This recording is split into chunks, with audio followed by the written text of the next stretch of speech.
아침이 밝았습니다. 지난밤에 온통 깜깜하게 덮었던 어둠은 소리 없이 사라지고 말았습니다. 빛이 오면 어둠이 사라지듯이 성령이 오면 악령은 떠나갈 수밖에 없습니다. 사울에게 성령이 떠나자 악령이 엄습했고, 성령으로 충만한 다윗이 오자 사울에게 악령이 힘을 쓰지 못했습니다. 오늘 본문은 사무엘상 16장 14절부터 23절이고요. 그 중에서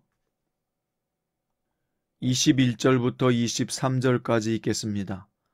다윗이 사울에게 이르러 그 앞에 모셔서매 사울이 그를 크게 사랑하여 자기의 무기를 드는 자로 삼고, 또 사울이 이새에게 사람을 보내어 이르되 원하건대 다윗을 내 앞에 모셔서게 하라. 그가 내게 은총을 얻었느니라 하니라. 하나님께서 부리시는 악령이 사울에게 이를 때 다윗이 수금을 들고 와서 손으로 탄즉 사울이 상쾌하여 낫고 악령이 그에게서 떠나더라. 아멘. 오늘 말씀의 제목은 악령과 공존할 수 없는 성령이라는 주제로 말씀 전합니다. 지금 외적으로 보면 여전히 사울이 이스라엘의 왕의 보좌를 지키고 있습니다. 하지만 본문은 다윗이 기름 부음을 받은 후에 이스라엘에서 왕의 역할을 하기 시작했고, 하나님은 사울이 아니라 다윗을 통해 이스라엘을 통치하기 시작했다는 것을 보여줍니다. 사울에게 하나님의 영이 떠났는데요. 그 이유는 하나님께 불순종하는 죄를 저지르고도 회개하지 않았기 때문입니다. 14절에 보시면 여호와 영이 사울에게서 떠나고 여호와께서 부리시는 악령이 그를 번뇌하게 했다고 했습니다.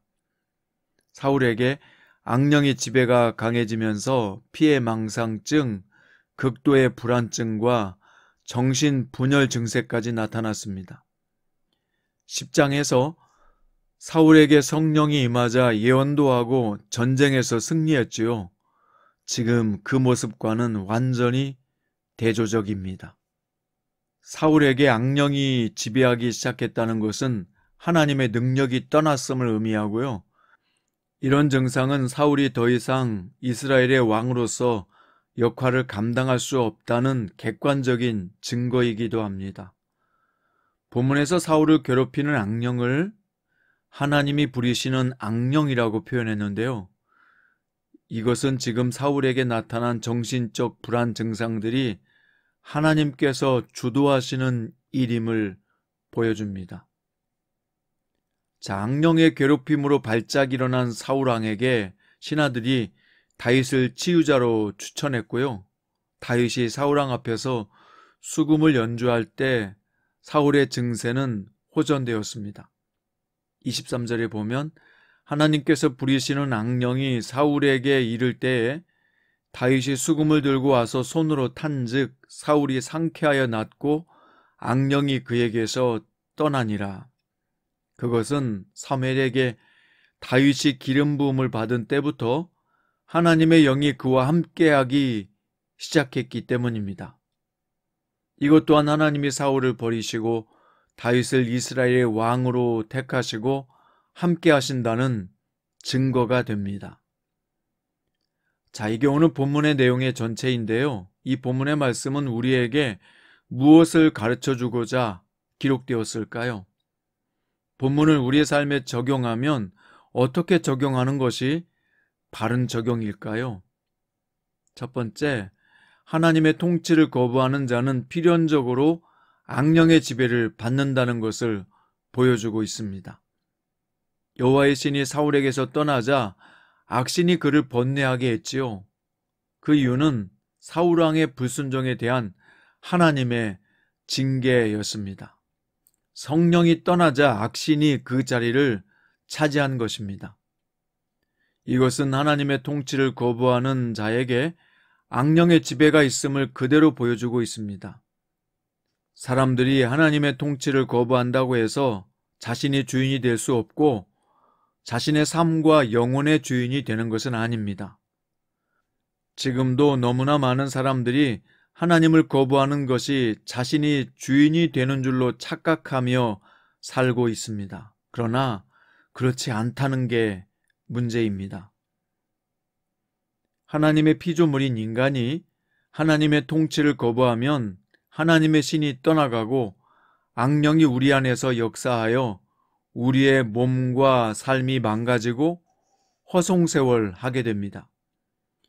하지만 하나님의 통치하시는 영역에 거하며 성령의 인도하심을 맡기며 따른다면 성령께서 안내자가 되셔서 가장 복된 길로 이끌어 가실 것입니다.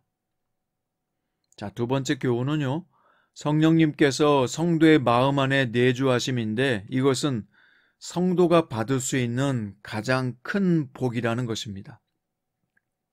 구약시대 성령님은 모든 백성들에게 임한 것이 아니라 소수의 작은 사람들에게 임재했습니다. 예를 들면 모세, 여호수아, 사사들, 선지자들, 소수의 왕들에게만 성령님이 임재했습니다. 구약시대 성령님은 대개 하나님의 사람들이 그 일을 잘 수행하도록 임재하셨습니다. 때로는 하나님의 뜻을 온전히 수행하지 못할 때는 하나님께서 성령을 거두시기도 했습니다. 그래서 다윗이 성령을 내게서 거두지 말라고 기도하기도 했던 것입니다. 그러니까 구약 성경에서 성령님은 마치 입는 옷처럼 임재하셨어요. 순종하면 강력하게 임하여 역사하시고 불순종하면 떠나기도 하셨습니다. 이렇게 구약시대 성령님은 역사하셨고요. 그런데 신약시대 성령님은 다릅니다. 구약시대 성령님은 철저히 하나님의 사역과 연관이 되어 있었고요. 그러나 신약시대에 임한 성령님은 성도의 구원의 보증으로 임재하신 것입니다. 그래서 에베소서 4장 30절의 말씀처럼 성령님은 일단 임재하고 나면 구원의 날까지 우리를 떠나지 않는 분입니다. 신약시대 성령님은 성도의 구원의 보증으로 임하신 것이요, 한번 임하신 성령님은 성도를 영원히 떠나지 않는다고 되어 있습니다. 그래서 에베소서 4장 30절에서 하나님의 성령을 근심하게 하지 말라, 그 안에서 너희가 구원의 날까지 인치심을 받았느니라. 여기 인치심을 받았다는 것이 바로 불도장을 받았다는 뜻인데요. 이게 바로 하나님께서 성령으로 임재하시면 영원히 떠나지 않는다는 것을 뜻하는 것입니다. 그런데 성도가 만일 불순종하고 의도적으로 계속 하나님의 말씀을 거역한다면 어떻게 하실까요? 이것은 로마서 8장 26절에서 이렇게 말씀합니다. 이와 같이 성령도 우리의 연약함을 도우시나니 우리는 마땅히 기도할 바를 알지 못하나 오직 성령이 말할 수 없는 탄식으로 우리를 위하여 친히 간구하시느니라.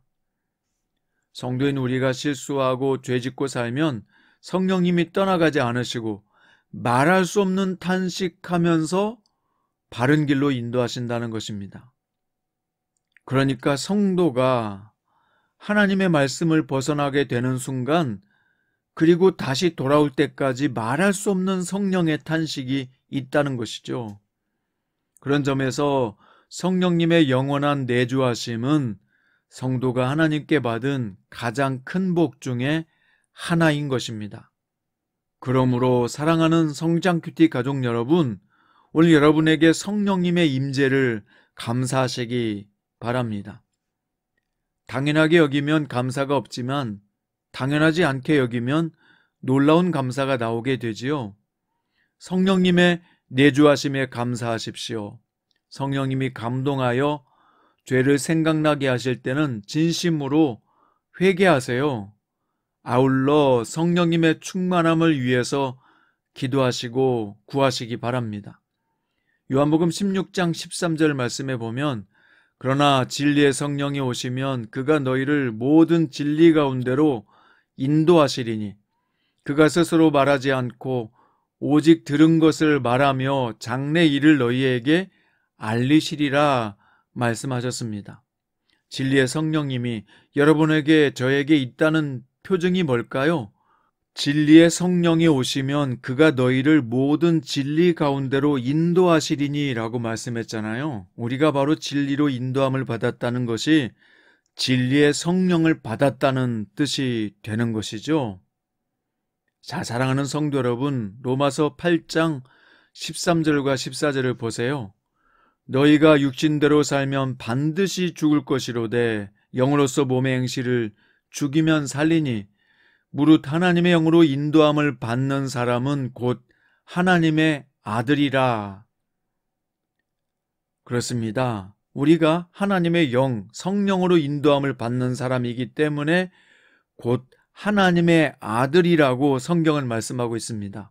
이것은 주님의 확실한 보증입니다. 사랑하는 성장 큐티 가족 여러분, 성령님은 성도의 구원의 보증으로 우리 가운데 오셨습니다. 오늘 또 하나님의 영으로 인도함을 받을 때 우리는 하나님의 아들이라 일컬음을 받을 것이요, 하나님의 아들로서 살아갈 수 있는 모든 지혜와 자원과 후원을 우리 성령님께서 아끼지 않고 해 주실 것입니다.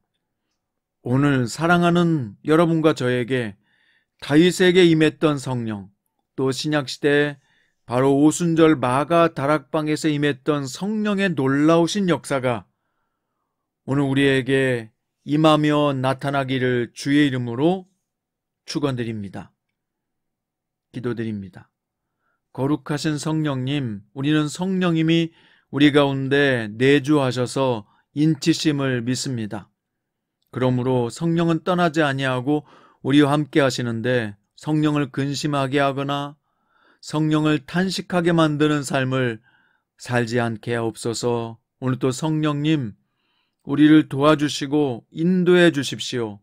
올바른 분별력을 주시고 판단력을 주시고 장래의 미래의 일을 보고 오늘을 잘 지혜롭게 결정하는 복 있는 성도로 살게 하여 주옵소서.